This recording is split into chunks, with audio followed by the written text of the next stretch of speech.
যখন বনে চলে গিয়েছেন তখন রাজা উত্তানপাদ কাঁদছেন। কেমন নিষ্ঠুর বাবা আমি স্ত্রীর বশীভূত হয়ে গেলাম, আমি স্ত্রীর প্রতি এত দুর্বল হয়ে গেলাম যে আমার কোলের শিশু সন্তানটা রাখতে পারলাম না আমার কোলে। এই বলে তিনি কাঁদছেন আর মনে মনে ভাবছেন এতক্ষণ বনের মধ্যে কোন হিংস্র জন্তু তাকে খেয়ে ফেলেছে হয়তো, তাই অনুতপ্ত হয়ে কাঁদছেন রাজা উত্তানপাদ। আর সেই সময় দেবর্ষী নারদ এসেছেন বিনা যন্ত্র বাজাতে বাজাতে, এসে বলছেন মহারাজ কাঁদছেন কেন? উত্তানপাদ বললেন, মুনিবর, আমার আদরের ছেলে ধ্রুব আমারই আচরণে কষ্ট পেয়ে বনে চলে গিয়েছে। জানেন এতক্ষণ কোন হিংস্র জন্তু তাকে খেয়েছে কিনা? তখন দেবর্ষী নারদ বলছেন, মা মা শুচ শতনয়ং দেবগুপ্তং বিসম্পতিম তত প্রভাবম অভিজ্ঞায় প্রাবৃহতে যত যশ জগৎ। মহারাজ, আপনার ছেলেকে দেবতারা রক্ষা করবেন, কেননা সে তো হরি ভজন করতে গিয়েছে, তার রক্ষার দায়িত্ব দেবতাদের। আপনি কাঁদবেন না, আপনার ছেলে খুব শীঘ্রই ভগবান শ্রীহরির চরণ দর্শন করবে, সে আপনার বংশের মুখ উজ্জ্বল করবে। শিক্ষা দিলেন ভাগবত। আজ জগতের দিকে তাকিয়ে দেখি ছেলে বিপদে চলে যাচ্ছে, পিতামাতা সেটা মেনে নিতে পারছেন, আপত্তি নেই। সন্তান নেশাগ্রস্ত হয়েছে, সেটা পিতামাতা সহ্য করতে পারলেন, খুব একটা অভিযোগ নেই। সন্তান পরের দ্রব্য অপহরণ করছে, মানুষের সাথে ছলনা প্রতারণা করছে, সেটা পিতামাতা সহ্য করতে পারছেন। সন্তান পরনারী নিয়ে লাম্পট্য করছে, সেটাও পিতামাতা সহ্য হচ্ছে। কেবল সহ্য হচ্ছে না, ছেলে যদি অল্প বয়সে এক ছেলে জপের মালা হাতে নিয়ে হরিনাম করতে শুরু করে, সেটা পিতামাতা সহজে মেনে নিতে পারছেন না। না, এ ছেলে লেখাপড়া হবে না, এ মানুষ হবে না, এইসব কত কথা বলবেন আপনি, আমরা বলবো। ওর পকেটে সিগারেটের প্যাকেট রয়েছে, সেটা মা বাবা সহ্য হচ্ছে। ওর হাতে মদের বোতল রয়েছে, সেটা মা বাবা সহ্য হচ্ছে। পরের মেয়েদের সাথে হাত ধরে রাস্তায় ঘুরে বেড়াচ্ছে অবৈধ সম্বন্ধ নিয়ে, সেটা মা বাবা সহ্য করতে পারছেন। সহ্য করতে পারছেন না যদি এক ছেলে জপের মালা হাতে নিয়ে হরিনাম জপ করতে করতে যদি সে যায়, যদি মালা তিলক পড়ে যায়, সেটা সব মা বাবা মেনে নিতে পারছেন না। হ্যাঁ, যদি আমি ওর মঙ্গল চাই, বাবা হয়ে যদি আমি ওর কল্যাণ চাই, মা হয়ে যদি ওর প্রকৃত কল্যাণ আমি চাই, তাহলে ছোটবেলা থেকে তাকে হরি ভজনের পথে অনুপ্রেরণা যোগাই। তাহলে হয়তো বিপদ আসবে, দুঃখ আসবে, কষ্ট আসবে, কিন্তু নিজের মনুষ্যত্বকে সে দেবত্বে উন্নীত করিয়ে ভগবত চরণের দিকে ধাবিত হবে। আর আমি যেদিন চলে যাব, সেদিন সে আমার আত্মার কল্যাণের জন্য অন্তত কিছু করতে পারবে। হরি বল, হরি বল।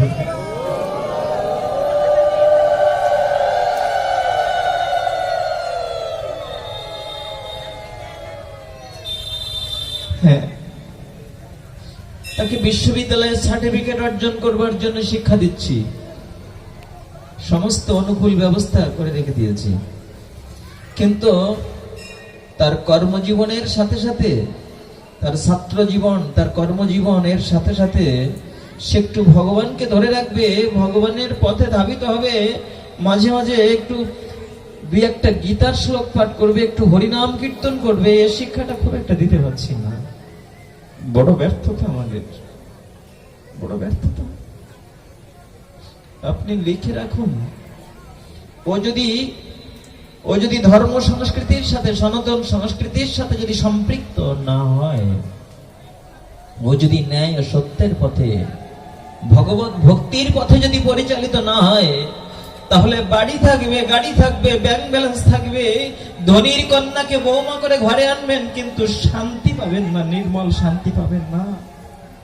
শান্তি পাওয়ার ওই একটাই পথ মাত্র, সেটা হচ্ছে গোবিন্দ চরণাশ্রয় করে ভগবত ভক্তির পথে এগিয়ে যাওয়া।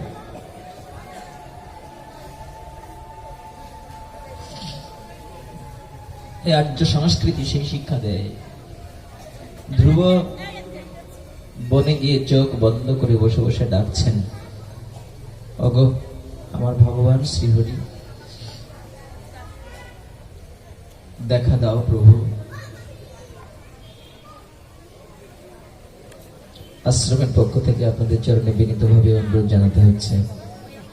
দেখতেই পাচ্ছি আপনারা খুব গায়ে গায়ে বসে রয়েছেন, তারপরেও উপায় নেই, তাই বলতে হচ্ছে, যদি সম্ভব হয় আরো একটু এগিয়ে আসার জন্য, যদি সামনে এগিয়ে আসার কোনো সুযোগ থাকে। দেখতেই পাচ্ছি আপনারা খুব গায়ে গায়ে বসে আছেন, যদি সুযোগ থাকে আরো একটু এগিয়ে আসার জন্য অনুরোধ করছি আপনাদের শ্রীচরণে।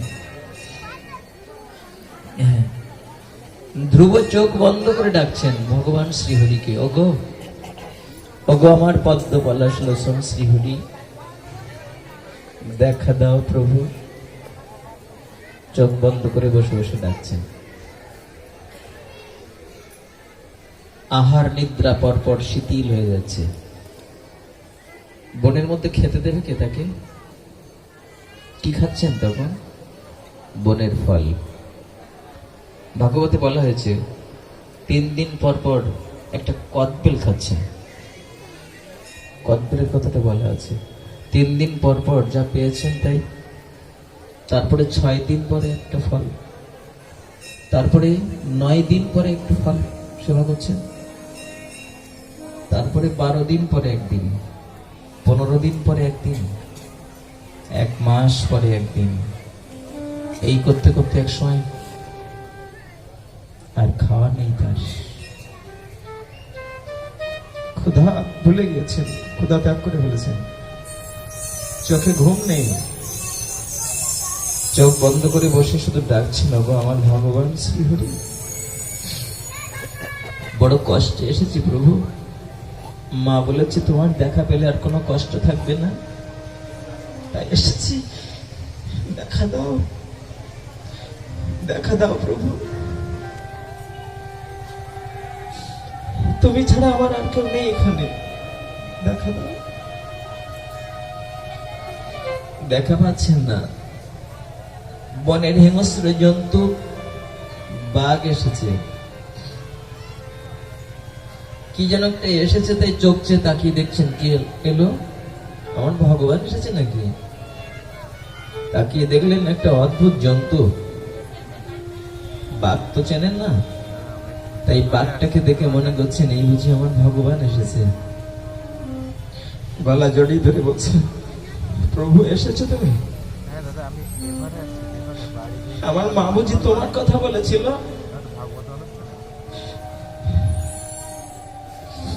তোমাকে পেলে আর কোনো কষ্ট থাকবে না, মা বলেছে। এত দেরি করে এলে কেন গো? আমি এই বনের মধ্যে বসে বসে তোমাকে ডাকছি, মায়ের কোল ছেড়ে দিয়ে এসে।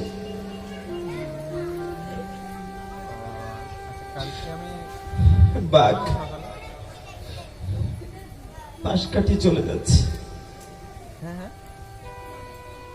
ধ্রুব ডেকে ডেকে বসতে বলছেন, প্রভু চলে যাচ্ছ কেন? বসো, আমি তো তোমার জন্য বনে এসেছি গো। বাঘটা চলে যাচ্ছে, ধ্রুবকে আঘাত করলো না। আচ্ছা, যদি আমি এরকম বাঘের গলা জড়িয়ে ধরি, আমাকে ছেড়ে দেবে বাঘ? আমি যদি হরিনাম কীর্তন করতে করতে ওইভাবে বাঘের গলা জড়িয়ে ধরে বলি যে ভগবান তুমি এসেছো, বাঘ ছেড়ে দেবে আমাকে? না, ছেড়ে দেবে না।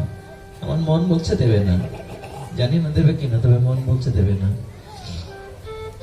কিন্তু কিন্তু ধ্রুবকে কেন ছেড়ে দিয়েছিল? ধ্রুবকে কেন বাঘটা খেয়ে ফেললো না? বললেন তার কারণ ভাগবত বলে দিয়েছেন। আপনারা হয়তো বলবেন সেই সময় আর এই সময় কি এক হয়? তখন হয়েছিল, এখনকার বাঘের এখন তা ছাড়ে।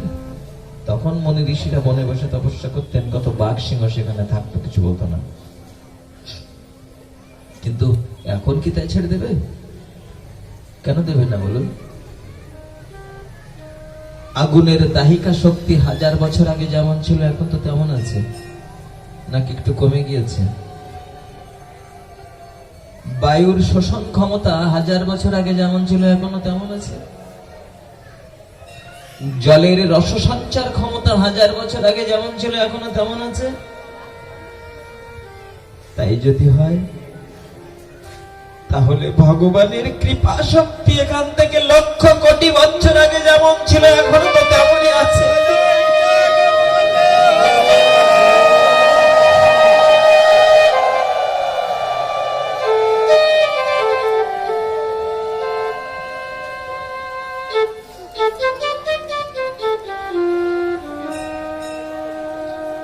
ভগবানের কৃপা শক্তি তো তেমনই আছে, নাকি নাকি ভগবান বুড়ো হয়ে গিয়েছেন?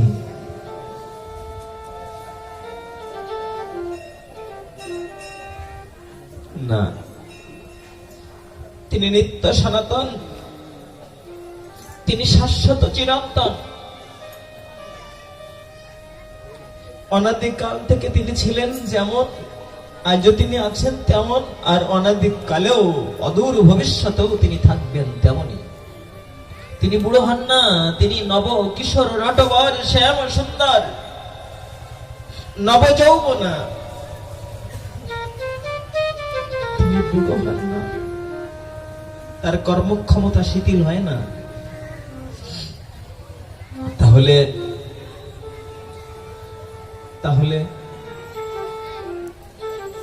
আমাকে ছেড়ে দিল না কেন? ধ্রুবকে কেন ছেড়ে দিল? উত্তর ভাগবত দিয়েছে।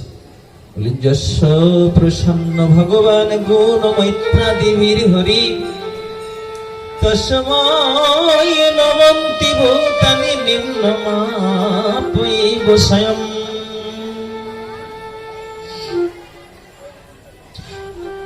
যস্য প্রসন্ন ভগবান গুণ মৈত্রাদিবীর হরি, যার মৈত্রী গুণে ভগবান সন্তুষ্ট হন। মৈত্রী গুণ কাকে বলে? মৈত্রী গুণ হলো সবাইকে মিত্র করে নেওয়ার মতো যে মন মানসিকতা, যে গুণ। সাধু যেখানে যাবেন অল্পক্ষণের মধ্যে সবাইকে তিনি আপন করে ফেলবেন, কেউ তার কাছে পর হবে না, কেউ তার কাছে পর নয়। যেখানেই যাবেন তিনি অল্পক্ষণের মধ্যে সবাইকে তিনি আপন করে ফেলবেন, তার কাছে শত্রু নেই।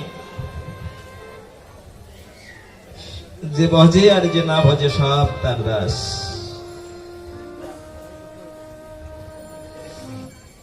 ভাগবতে 11 স্কন্ধে নবযোগেন্দ্র সংবাদে বলা হয়েছে, যদিও সেখানে এখনো যাইনি তো আমরা, সে বিষয়ে সামনে রয়েছে, কিন্তু জানি না সে পর্যন্ত যেতে পারবো কিনা, আমরা পাঠে যেভাবে পিছিয়ে আছি। বললেন ঈশ্বরে তদ অধীনেষু বালিশেষু দিশাস্যু চ। ঈশ্বরে তদ অধীনেষু বালিশেষু দিশাস্যু চ। প্রেম মৈত্রী কৃপা উপেক্ষা। কি বললেন?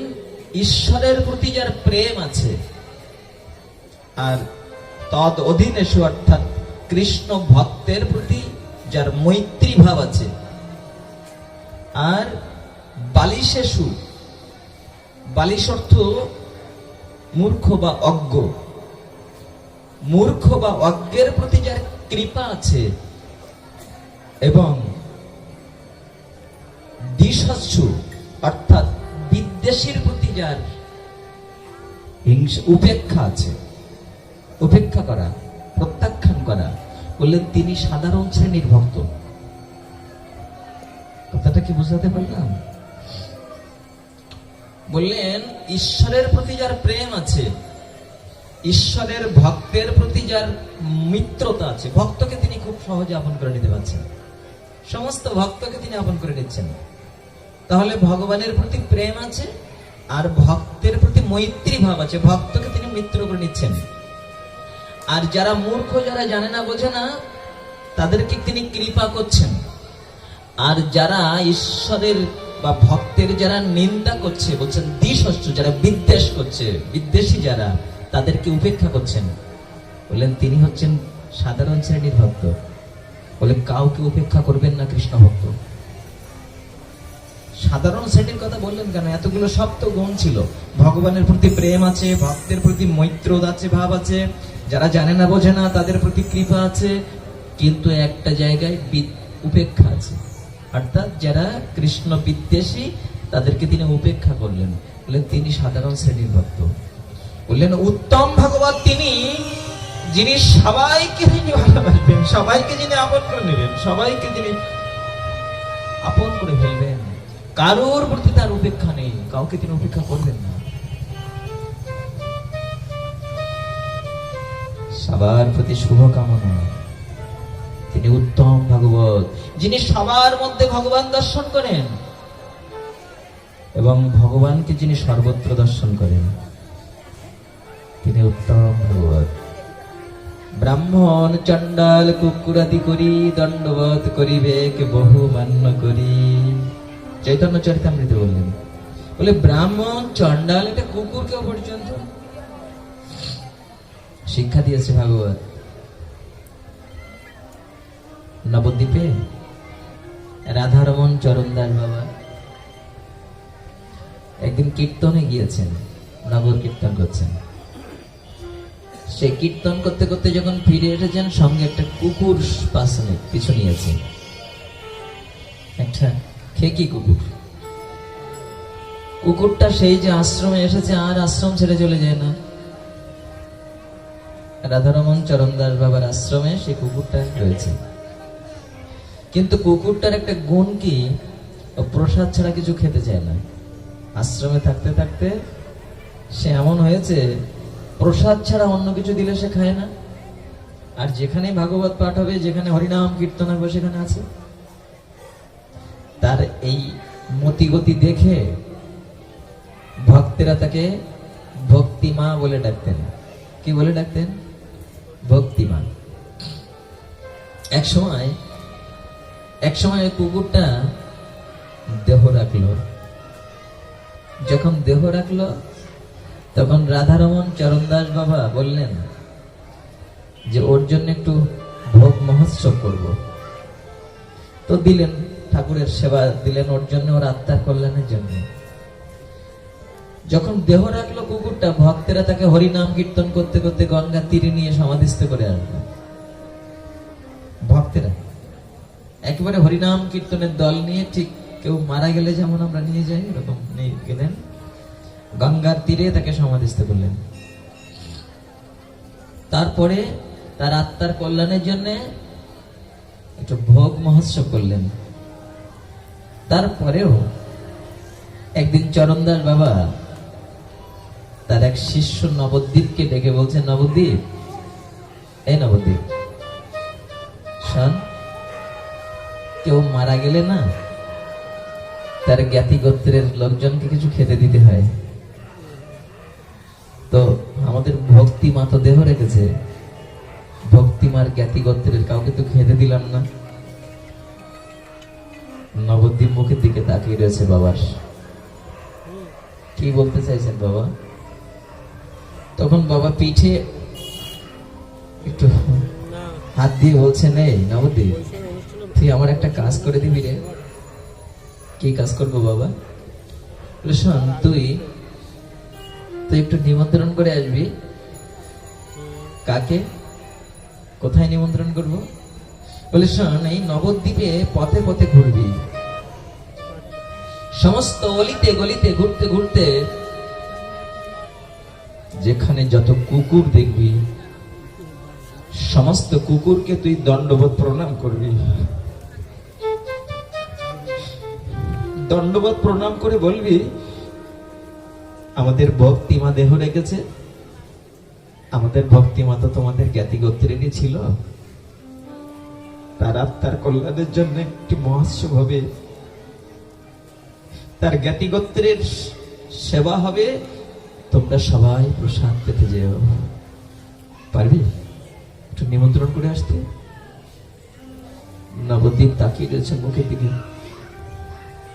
বাবা কি বলতে চাইছেন? কুকুররা কি আমার কথা বুঝবে? আর কি নিমন্ত্রণ করব কুকুরদের?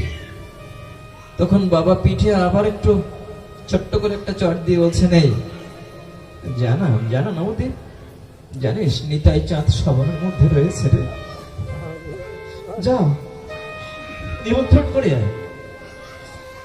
যেই না বাবা যেন আশীর্বাদ করে দিয়েছেন পিঠে হাত বুলিয়ে দিয়ে, নবদ্বীপ যেন নতুন শক্তি পেয়েছেন, হরিনাম কীর্তন করতে করতে পথে যাচ্ছেন, দেখে মনে হচ্ছে কত প্রেম ভাবে প্রবাহিত হয়ে যাচ্ছে।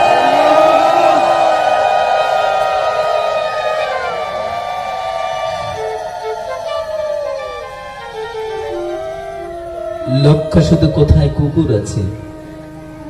যেখানেই যত কুকুর দেখছেন সঙ্গে সঙ্গে মাটিতে লুটি পড়ে তাকে প্রণাম করছেন। আমার প্রণাম নাও। শোনো, আমাদের ভক্তিমা দেহ রেখেছে, তাই তোমাদের সবাইকে নিমন্ত্রণ।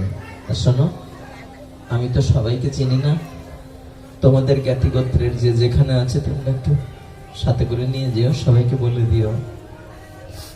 এই করে সারাটা দিন পথে পথে ঘুরে যেখানে যত কুকুর রয়েছে সবাইকে নিমন্ত্রণ করলেন। নিমন্ত্রণ করেছেন সমস্ত মঠে মন্দিরে, যেখানে যত সাধু সজ্জনের আস্তানা আছে সব জায়গায়। কিন্তু যত সাধুকে নিমন্ত্রণ করতে গিয়েছেন, যত বাবাজি মহন্তকে নিমন্ত্রণ করতে গিয়েছেন, অনেকেই তা প্রত্যাখ্যান করলেন। কি আরম্ভ করেছো তোমরা? কুকুরের মহোৎসবে কোনো মানুষ যায়? আর এরকম কাণ্ড কেউ কোনোদিন করেছে? তোমরা কুকুরের মহোৎসব করবে তাই আমাদের নিমন্ত্রণ করতে এসেছো, যাও আমরা যাব না, এরকম বলে দিয়েছেন কত জন। সারাদিন পথে পথে ঘুরে বেশ রাত হয়েছে ফিরতে। যখন ফিরে এসেছেন, রাধারমন চরণদাস বাবা জিজ্ঞাসা করেছেন, নবদ্বীপ নিমন্ত্রণ করেছি সবাইকে? বলে, করেছি বাবা, কিন্তু ভক্তরা মেনে নিচ্ছে না তো, কতজনে বলেছে যে আমরা যাব না। বললেন, দেখা যাক নিতাই চাঁদ কি করেন। দেখতে দেখতে মহোৎসবের দিন এসেছে। সকাল থেকে খুব ঘটা করে রান্না হচ্ছে, ভক্তের সেবা হবে, মহোৎসব হবে।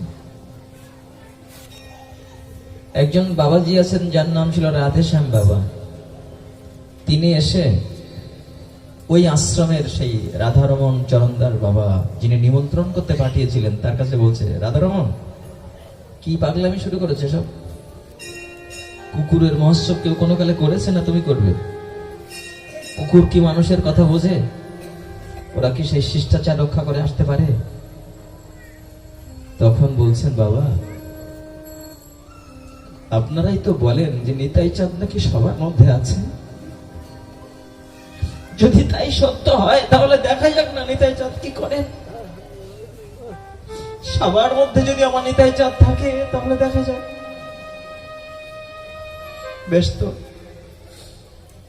অনেক সাধু সজ্জনরা আসবেন না, কিন্তু আশেপাশে লুকিয়ে রয়েছেন, দেখি কি কাণ্ড ঘটে আছে। আজকে কি পাগলামি হয় এখানে দেখবো। অনেক সাধু সজ্জনরা তাদের শিষ্যদের পাঠিয়ে দিয়েছেন, যা তোরা পাশাপাশি থাকবি, দেখবি কি হয় ওখানে, কুকুর কি করে মহোৎসব করে। রান্না হচ্ছে, ঠাকুরের ভোগ লাগানো হয়েছে, কিন্তু কোনো কুকুরের সন্ধান নেই। দুই একটা কুকুর তো সবুজ সপাড়িতে ঘোরাঘুরি করে, তাই আছে। বেলা দ্বিপ্রহর অতিক্রান্ত হয়ে গেল।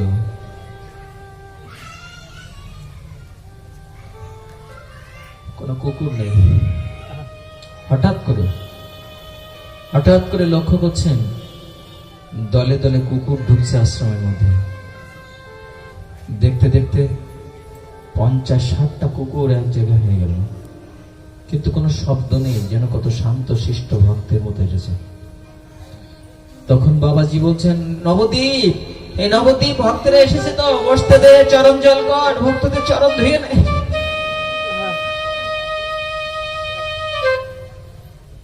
কোনো শব্দ করছে না, ঘেউ ঘেউ করছে না, চুপচাপ বসতে দিয়েছেন, সেখানে সব বসে গেছে। আর যখন কুকুর এরকম অনেকগুলো এক জায়গায় হয়ে গিয়েছে, তখন যারা সংবাদ নেওয়ার জন্য আশেপাশে ছিলেন তারা সব তাদের সমস্ত সাধু সজ্জনদের জানিয়ে দিয়েছেন, শীঘ্রই এসো, এখানে আজকে অনেক কুকুর এসে গিয়েছে। এইবার তো ভক্তরা আসতে শুরু করেছে, যেন ভক্তের ঢল নেমেছে, আশ্রম প্রাঙ্গণ ভক্তের সমাগমে পরিপূর্ণ হয়েছে। কুকুররা শুধু কি বসে কি করছে তাই দেখবার জন্য। সমস্ত কুকুরের পায়ে জল দিয়ে দিয়ে তাদের চরণ ধোয়ানো হলো।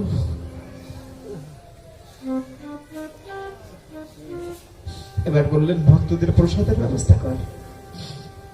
পাত্রে পাত্রে প্রসাদ পরিবেশন করা হলো, সবাই সারিবদ্ধ ভাবে বসে রয়েছে। প্রসাদ দেওয়া হয়েছে, কিন্তু কোনো প্রসাদে কেউ মুখ দিচ্ছে না। আশ্চর্য, অনেক ভক্তের ঔৎসুক্য দর্শন, সবাই খুব উৎসুক হয়ে দেখছেন কি হচ্ছে। এর মধ্যে হঠাৎ করে লক্ষ্য করলেন একটা কালো কুকুর এসেছে কোথা থেকে। সেই কুকুরটা সমস্ত প্রসাদের পাত্রগুলো শুকে শুকে চলে যাচ্ছে, আর কুকুরগুলো সব প্রসাদ পেতে শুরু করেছে।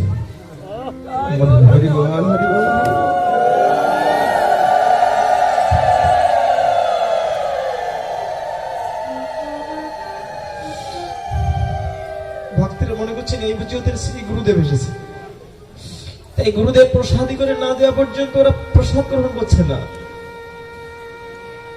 কেমন শান্ত হয়ে বসে বসে সব প্রসাদ পেয়েছে। প্রসাদ পাওয়া হয়ে গেল। যখন প্রসাদ পাচ্ছে, প্রসাদ পাওয়া সমাপ্তির দিকে, তখন ভক্তরা যারা দেখতে এসেছিলেন, যারা আসবেন না বলেছেন, তারা তার উপরে পড়ে গড়াগড়ি দিচ্ছেন, ওই উচ্ছিষ্ট প্রসাদ অন্য গায়ে মাখছেন, কেউ বা মাথায় দিচ্ছেন।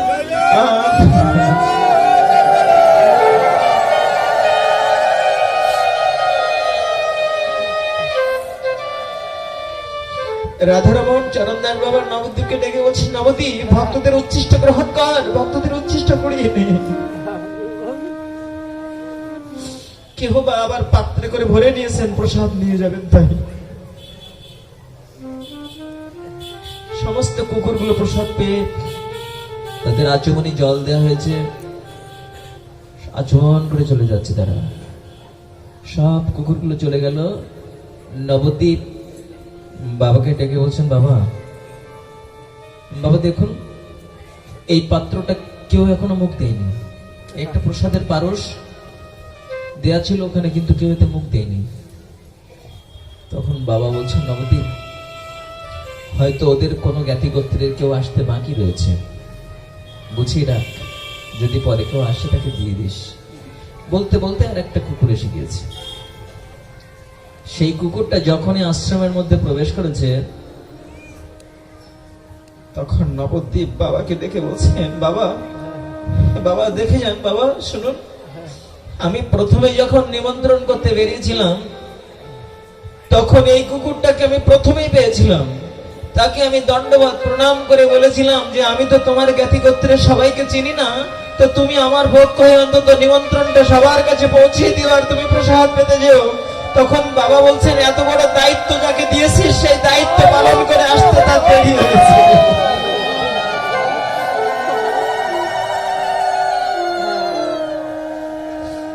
নবদ্বীপ, অবশিষ্ট প্রসাদের পাত্রটা ভক্তকে দে।